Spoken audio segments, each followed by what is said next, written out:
हमारे पास ये क्वेश्चन है अभी हाइट एंड डिस्टेंसेस का, ठीक है। तो इसमें बोला है a vertical tower stands on horizontal plane. एक वर्टिकल टावर है एक प्लेन पे horizontal and is surmounted by a vertical flag shaft. उसके ऊपर एक फ्लैग शाफ्ट लगा हुआ है। हाइट है उसकी 6 metre and a point on the plane, the angle of elevation of bottom and top of the flag shaft, angle of elevation कितना है उनका टॉप एंड बॉटम का 30 degree and 45 degree respectively. Find the height of the tower, tower की height find करनी है। तो इसमें पहले डायग्राम बना लेते हैं हम लोग। ये दिया है हमारे पास एक टावर, ठीक है, और उसके ऊपर हमारे पास ये दिया है एक फ्लैग शाफ्ट है, ठीक है, और नीचे एक पॉइंट पे हॉरिजॉन्टल पॉइंट पे ये दिया है हमें एंगल ऑफ एलिवेशन। ये ऊपर जो मैंने रेड से मार्क किया ये फ्लैग शाफ्ट है, ठीक है।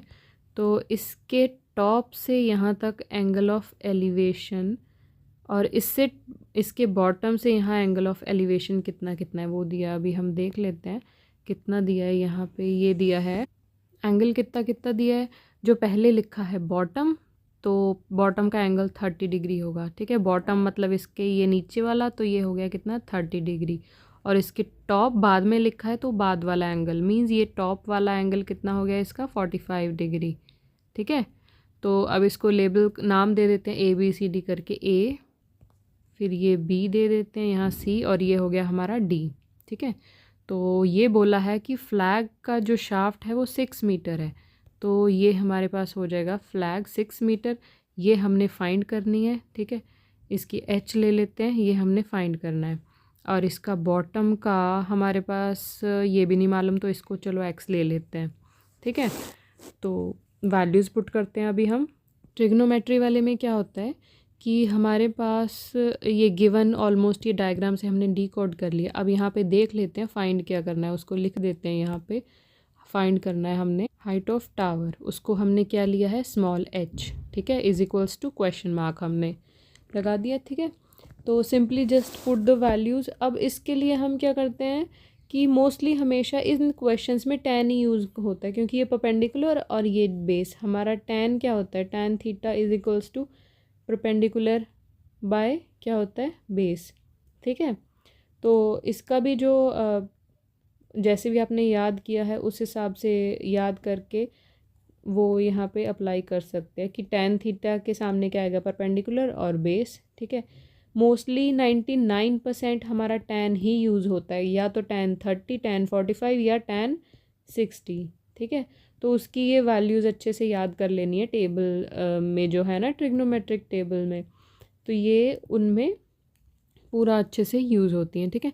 मैंने पहले भी ये चैप्टर डिस्कस करवा रखे हैं पूरे चैप्टर, वहाँ से भी थोड़ा थोड़े फॉर्मूले स्टार्टिंग उनका देख लो, क्वेश्चंस चाहे मत देखो, क्योंकि मैंने फॉर्मूले पूरे अच्छे से डिस्कस करवाए हुए हैं क्वेश्चन करवाने से पहले, ठीक है। तो इसमें चलो लिख लेते हैं क्या आएगा हमारा इन ट्राइंगल BCD। तो इसमें लिख यहाँ से शुरू कर लेते हैं इन ट्राइंगल BCD। इसमें हमारा tan थीटा क्या आएगा, tan theta is equals to हमारा परपेंडिकुलर क्या है, परपेंडिकुलर बाय बेस होता है ना, तो परपेंडिकुलर इसमें हमने लिया है BC अपॉन CD। तो हमारे पास हमने हाइट लिख देंगे, ठीक है। BC को हमने H लिया है और CD को हमने X लिया है। tan कितना आएगा हमारा, tan 30 कि 45, ये देखना ये छोटे वाले ट्राइंगल में, ठीक है, जिसको मैंने मार्क किया। इस ट्राइंगल में कितना आ रहा है tan, ठीक है, ये नीचे वाले में आ रहा है tan 30 डिग्री। तो यहाँ पे लिख दें हम tan थीटा की जगह tan 30 डिग्री, ठीक है।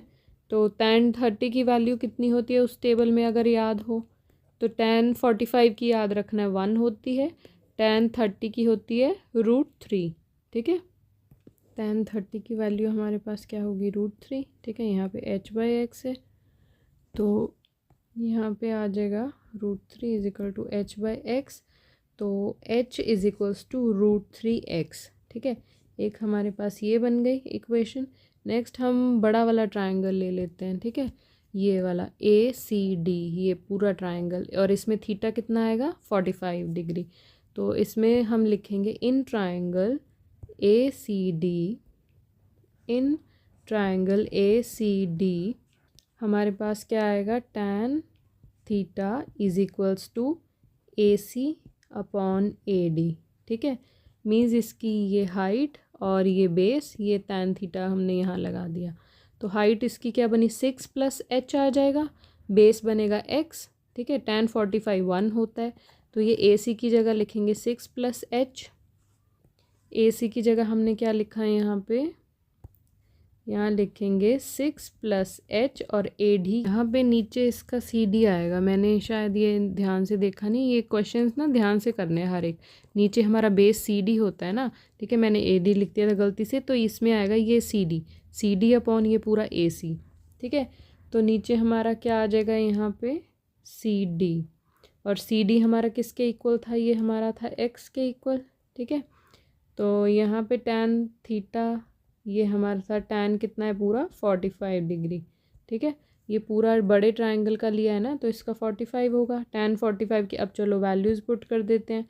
tan 45 1 होता है, 6 + h अपॉन x आ गया। ठीक है, तो उसके बाद हमारा ये h की वैल्यू ये लिख देते हैं 1, इसको हम दे देते हैं सेकेंड। ठीक है, तो यहाँ लिखेंगे पुट 1 इन 2। ठीक है, जो फर्स्ट इक्वेशन है उसको 2 में पुट करेंगे, तो यहाँ आ जाएगा हमारा 1 is equals to 6 + h upon x था।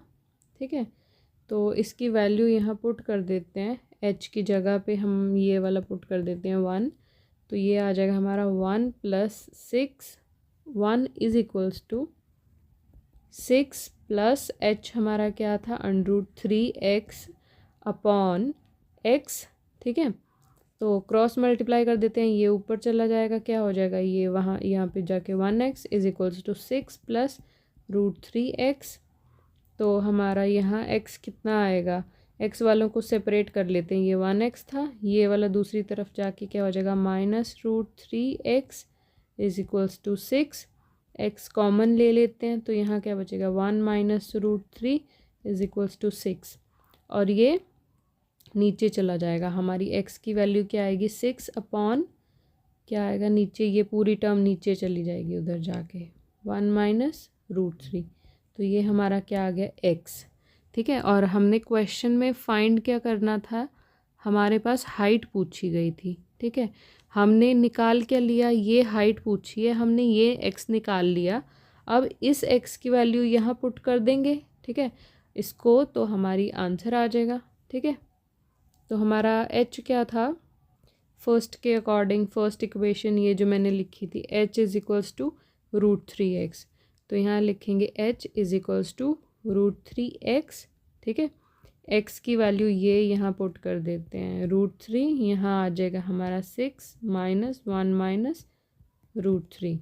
ठीक है, तो फाइनली हमारा हाइट कितनी आ जाएगी इसकी, हम यहाँ पुट कर देते हैं 6 √3 अपॉन 1 - √3। ठीक है, और √3 की वैसे वैल्यू दी हुई है हमें, यहाँ यूनिट लगा देते हैं मीटर में, और √3 की वैल्यू है 1.73 पुट करनी है। ठीक है, तो मीटर पहले मैंने यूनिट लगा दी यहाँ पे। ठीक है, उसके बाद 1.73 यहाँ वैल्यू पुट कर सकते हैं, 6 × 1.73 अपॉन 1 - 1.73 करके।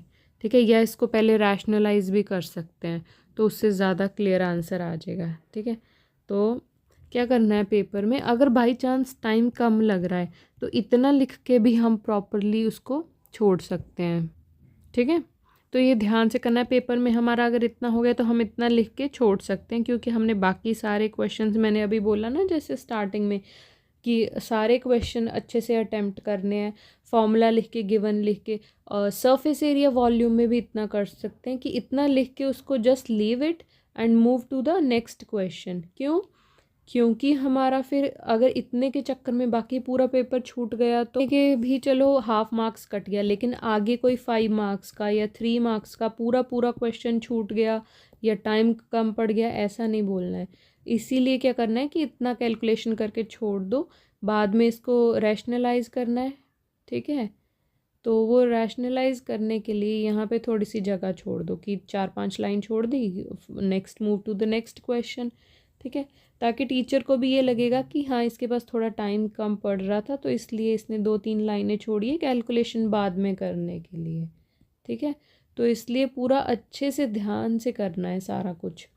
तो इसके बाद नेक्स्ट क्वेश्चन, एक एक क्वेश्चन हर एक चैप्टर का मैं डिस्कस करवा देती हूँ, ठीक है। तो प्रॉपरली अच्छे से करना है सारा कुछ, बस एक एक बार कंसेप्ट समझ आ जाएगा ना, तो करने में भी कोई दिक्कत नहीं आएगी, ठीक है। तो मैं अभी फटाफट से एक एक क्वेश्चन समझा देती हूँ।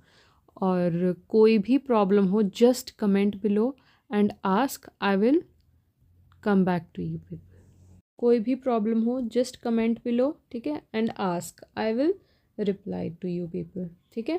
Any problem, any doubt regarding to maths और एनीथिंग रिलेटेड टू एग्ज़ाम, ठीक है। तो प्रॉपरली अच्छे से करना है सारा। मैंने सब चैप्टर का एक एक क्वेश्चन अच्छे से पूरा डिस्कस करवा दिया है, और अगर कोई भी डाउट हो, ठीक है, तो you people can ask, feel free to ask in the comment box, तो I will get back to you all, ठीक है। कोई भी प्रॉब्लम हो just ask, and also try not to panic. जितना भी अच्छे से अब पढ़ लिया है बस उसको प्रॉपरली रिवाइज करते रहना है, ठीक है।